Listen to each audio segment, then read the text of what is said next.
Assalamualaikum warahmatullahi wabarakatuh. Innal hamdalillah nahmaduhu wa nasta'inuhu wa nastaghfiruh wa na'udzu billahi sururi anfusina wa min sayyiati a'malina may yahdihillahu fala mudhillalah wa may yudlil fala hadiyalah. Asyhadu an la ilaha illallah wahdahu la syarikalah wa asyhadu anna Muhammadan abduhu wa rasuluh. Amma ba'd. Pertama-tama, marilah kita panjatkan puja puji syukur kita kehadirat Allah Subhanahu wa taala yang senantiasa memberikan rahmat dan nikmatnya kepada kita bersama, terutama nikmat iman dan Islam serta nikmat panjang umur, sehingga pada hari ini kita masih diberikan rahmat sehat oleh Allah Subhanahu wa taala. Semoga apa yang kita lakukan pada hari ini dicatat oleh Allah Subhanahu wa taala sebagai amal kebaikan kita. Amin ya rabbal alamin. Selanjutnya, selawat serta salam senantiasa kita sanjungkan kehadirat baginda Nabi besar Muhammad sallallahu alaihi wasallam. Semoga di hari kiamat kelak kita akan diberi syafaatnya.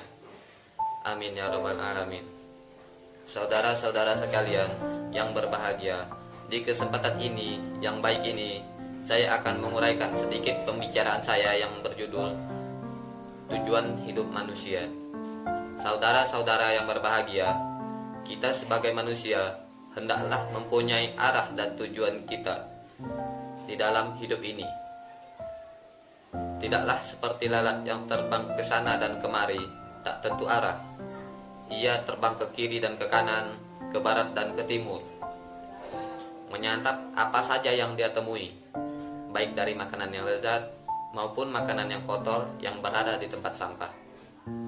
Soal bersih dan kotor sama saja baginya, maka tidak heran jikalau manusia selalu berusaha untuk menyingkirkannya. Akhirnya binatang itu pun menjadi korban atas petualangannya sendiri. Saudara-saudara yang berbahagia, oleh karena itu seharusnya lah kita tentukan arah dan tujuan hidup kita terlebih dahulu. Tujuan hidup kita haruslah terbentang di hadapan kita, ibarat sebuah jalan raya yang jelas terlihat jalannya, baik yang datar ataupun yang mendaki. Sebab jika tidak demikian, maka kita akan tersesat dalam perjalanan hidup kita ini. Lalu, apakah sebenarnya tujuan hidup kita di dunia ini? Tujuan kita hidup di dunia ini tidak lain hanyalah untuk beribadah kepada Allah dan mengabdi kepadanya, yang mana telah menciptakan kita untuk mencapai keridhoannya, sebagaimana dalam sebuah firman-Nya yang berbunyi, wa ma khalaqtul jinna wal insa illa liya'budun, yang artinya, dan tidaklah aku ciptakan jin dan manusia itu tidak lain hanyalah untuk menyembahku. Quran surah Az-Zariyat ayat 56. Saudara-saudaraku yang berbahagia, karena kita diciptakan di dunia ini hanyalah untuk beribadah, maka segala gerak-gerik dan tingkah laku yang kita pikirkan dan yang kita perbuat ini hendaklah diniati dan didasari untuk beribadah hanyalah kepada Allah Subhanahu wa taala. Di samping kita hidup di dunia untuk beribadah, kita juga mempunyai kedudukan yang tinggi, yaitu sebagai khalifah di muka bumi ini, yang mana kita akan bertindak sebagai pemimpin sebagaimana firman-Nya, inni ja'ilun fil ardi khalifah, yang artinya sesungguhnya aku ingin menjadikan seorang khalifah di muka bumi ini. Quran surah Al-Baqarah ayat 30. Karena kita diciptakan sebagai khalifah atau pemimpin di muka bumi ini, maka kita akan ditanya akan kepemimpinan kita. Baik dan buruk akan kembali kepada kita. Sebesar apapun yang kita kerjakan pasti akan dibalasnya. Oleh karena itu, marilah kita gunakan hidup kita yang hanya sekali dan sementara ini dengan sebaik-baik mungkin untuk mencapai ridhonya. Namun demikian, saudara-saudaraku sekalian, kita tidak boleh melupakan dunia, karena ia adalah jembatan menuju hakikat yang lebih tinggi, yaitu akhirat. Di dunia ini hanyalah kapal ataupun perahu yang akan mengarungi lautan yang sangat luas, dan dalam kapal ataupun perahu tersebut harusnya lah kita rawat dan kita jaga, sebab jika tidak demikian maka suatu saat ia akan lapuk dan bocor sehingga menenggelamkan seluruh isinya. Lebih jauh kita berkeyakinan bahwa kehidupan dunia ini hanyalah sementara sekali. Semakin kita berjalan, semakin dekatlah ia, dan sesudah hidup yang pendek ini akan datang suatu kehidupan yang kekal dan abadi, yaitu suatu kehidupan yang tenang dan bahagia. Maka alangkah meruginya jika kita tidak mempunyai arah dan tujuan hidup di dunia yang fana ini. Padahal jika kita tidak tahu hidup kita masing-masing, maka tak seorang pun yang mau menyia-nyiakan perbuatannya di dunia ini.